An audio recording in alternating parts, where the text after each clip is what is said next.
Hola a todos, pues bueno, hoy estamos con Chaja Libot. Ella es investigadora de usuarios en el Departamento de Innovación de la VRT belga y nos va a contar un poco sobre los proyectos de innovación que tiene ahora mismo la televisión flamenca con respecto a informativos y demás procesos creativos dentro de su corporación.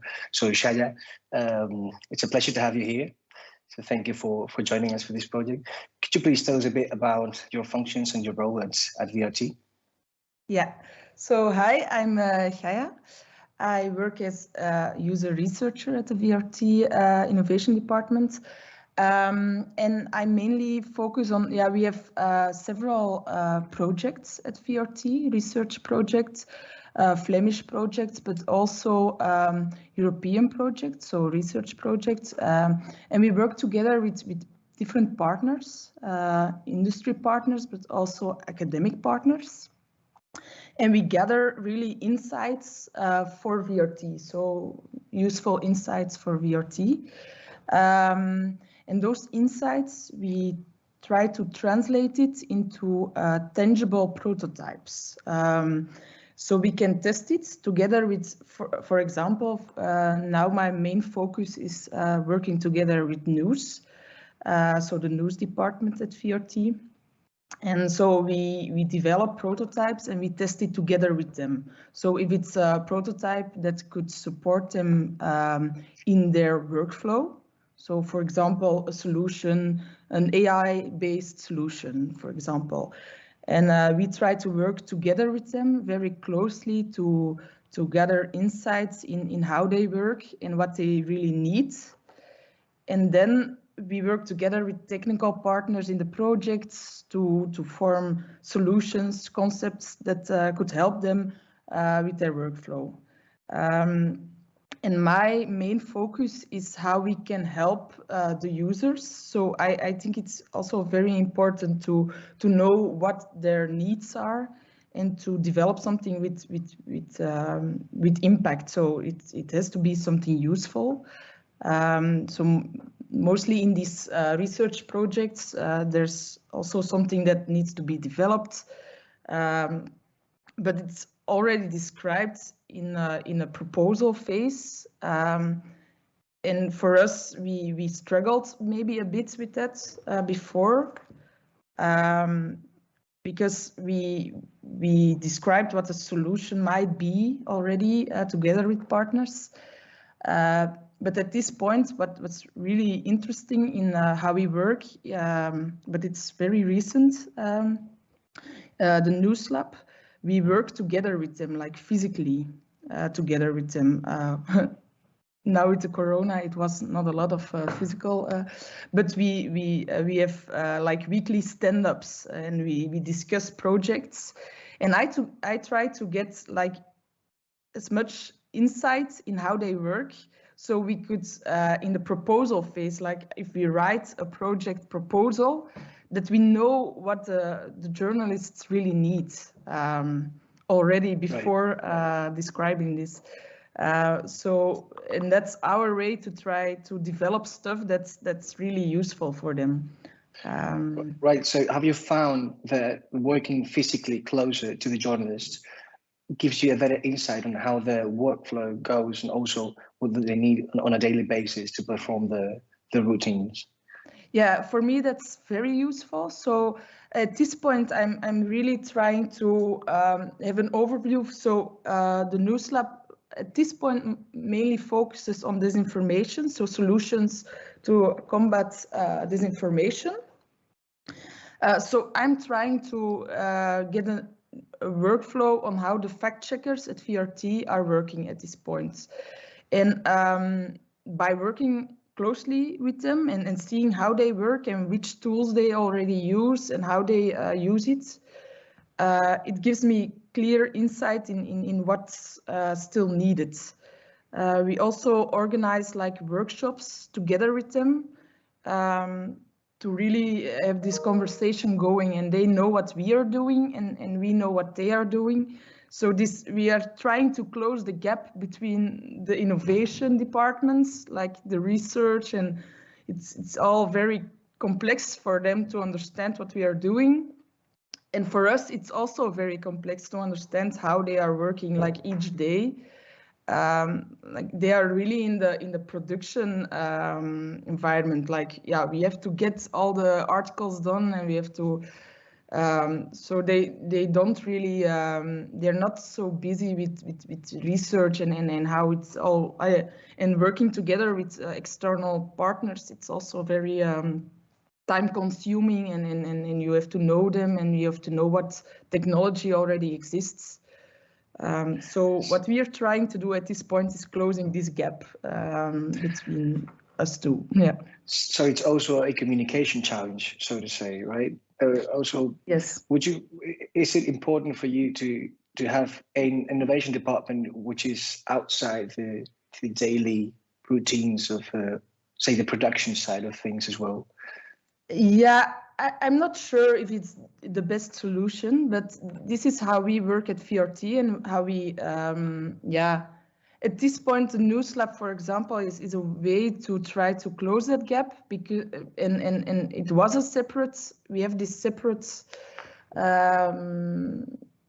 service at VRT, but I think it's important that we have the same like profiles, like people understanding how these projects work and that they communicate together. So I have a lot on I work together with other user researchers, for example, and developers and project managers who are used to writing these proposals.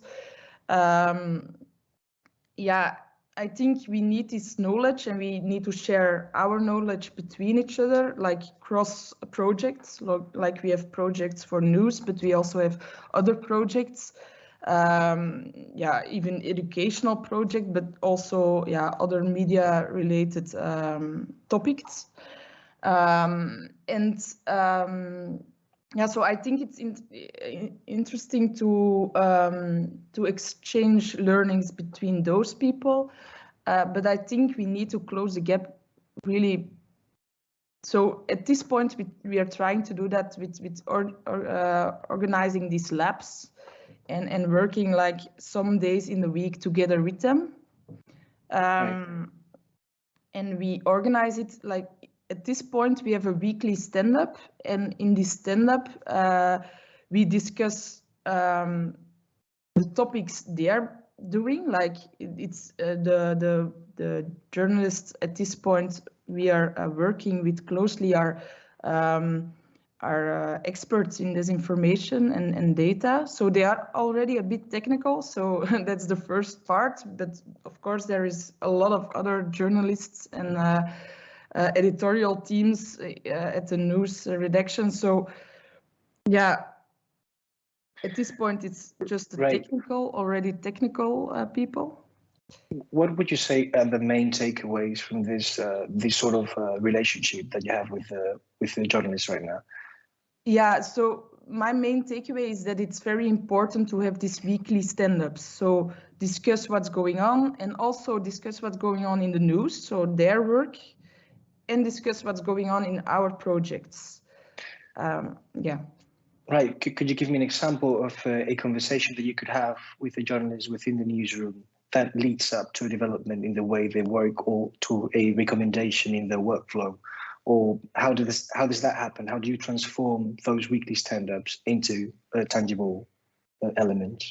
Yeah, we try to discover points that they are struggling with. So if they lose a lot of time, like for example, we see that they lose a lot of time in translating their stories into more interactive formats, and then we try to work on a concept, really make it tangible. Like, could AI help suggesting visual content while writing an article, for example?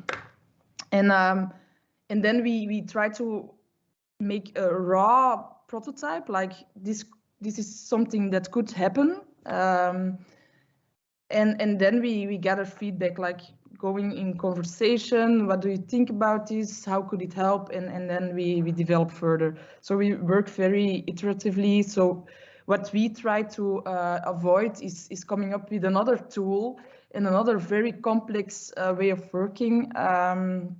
Added to their, they have a lot of tools they're already working with, and they are not jumping of joy when they see another tool arriving in their mailbox. So that's a very, very complex situation. So we try to create small prototypes, gather feedback, and then we have a better view on what they really need. Right. It's also not possible to break the routines very hardly, I would say. Yeah, indeed. At this point, we have, for example, a prototype, and it's it's not a very technical solution, but there are a lot of tools already existing to do fact checking. So a lot of tools to see how if an image already appeared on social media somewhere else and out of context. So there are a lot of tools existing. And the people I'm working with are experts, and they know these tools. But then there are a lot of other editors at VRT, and they don't know these tools. But fact-checking is really important for them to create trustworthy news. So we are trying to close that gap. So we are trying to get a better insight in all those tools. So we created like an interface, and they just need to know what their question is. Like, I'm trying to know if this video already existed on the internet before or in another context. And then they get like a guide through all the tools. Like, you could use this, try it, and then try this tool, and they get more support of it. Like, they don't know these tools. So we just created a way in to already existing tools. So even that, I think it's innovation, because if they don't know these tools who are already very useful, and this is, it's already a trial and error, because even this, it's very easy, user-friendly, is hard to implement in their current workflow. Yeah. So what's the user's role within this context? How do you analyze the user's needs, and how do you come up with, hey, this is the tool that we should be using to cater this gap, right, or this need that we've observed? What's the process in the user research side of things? Yeah, so the process is really, like, for me, it's observation now at the news department, and talking to people. But also like arranging a specific meeting around the topic. So it's not like I'm just there and not doing my own work. So sometimes it's also arranging a meeting and discussing. And then, like, we gather a lot of insights. A lot of observations, really, and then we translate it into insights, because if you make several observations around the same topic and we have a lot of them, then we know, this might be important, and then we translate it into an insight. And if we have this insight, we go back to them, like, is this really what is bothering you, or is this really a pain point in your workflow? And as soon as we get like positive feedback on that, and maybe a go of also management people, like, this is very interesting. As soon as we have that, we try to develop a concept and make it tangible, and then test it. So we organize, first, maybe sometimes it's a demo. It's depending on the prototype state. If it's very technical, not yet very fine, or sometimes it's a prototype that's already working, and then we give it to them and we try to analyze how they are using it. To make it better. Could you give me an example of a prototype that that you've built or that you created to? You mentioned fake news as the main worry right now in your work. Could you give an example of one of these tools in this case? Yeah. So at this point, we have created checkbox, and that's the one I've already told you about. It's like the way in to other tooling, and this already works. So we have a database of tooling. We have guides. That link all the tooling to the question they are posing. And at this point, so we created the first prototype, and then we did user research on it, like make them use it and observe how they are using it. For example, in the beginning, it wasn't really clear for them because it was a lot of filtering, and that's why we decided to work with the questions. Like they start with the question and they want an answer on this question, and not like a lot of tools and they have to filter themselves which tools they could use. So we just give them the tools that answer their question. So that's what we developed up till now, and now they are using it. So we shared the link to the prototype, and we also have a feedback button. They could contact us with questions if they have a question, and not only me, but also the fact check professionals, like the experts who already are used to using these tools. So they could contact both us, the innovation parts, like about the prototype and how it's working, but also like content-wise, how they should fact check. Right. Do you collaborate with external agents outside of VRT in terms of fact checking? Do you use like some sort of Yeah, that's maybe also a good question. So at VRT, we have these research projects. So that's where I'm a part of. So that's my main focus. But we also have Sandbox. I'm not sure if you know this. Yes. They have a lot of startups, scale-ups. So we also try to link what they are developing to the needs of the news. And that's why NewsLab is very interesting, because my main job is really knowing what exists, like in the research projects, but also external partners that already have a technology, a solution, and try to match it with the needs of the news people. So, for example, there was a partner called Web64. It's a technical partner, and they try to get data from social media platforms on how, maybe it gives an indication to the news editors how viral something goes. So they need to pay attention to it, and then they can have it like as an input for creating their stories. So that was a solution that they really needed. So, and then we have this project, like it's called Stadium, and it's a project they can get money from. So then the solution will be developed based on input from our side. So that's also a very useful innovation mechanism, because it's very hands-on. And also the one-to-one, because the projects are sometimes it's very difficult, because there are a lot of partners and a lot of different goals, and we have to try to link it to our goals, and it's sometimes it's very difficult. Yeah. So it's the matchmaking process which is the most tedious in that sense, is it? Indeed. Right. How would you rate the weight of artificial intelligence, particularly for these kind of fact-checking projects? How do you see, what kind of role do you see it playing now, and perhaps in a bit moving on towards the future? Yeah, so we have these projects we are working in. It's a European project, AI for Media.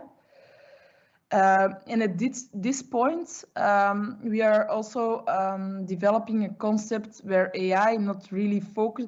It helps with fact checking, but mostly on the part of of creating a template, a video, like so the output of their work, like helping them to create this video faster and this distribute it on the right channels and the right platforms. So that's. But AI, it helps in different. There are also partners developing tools to check the manipulation in videos and photos.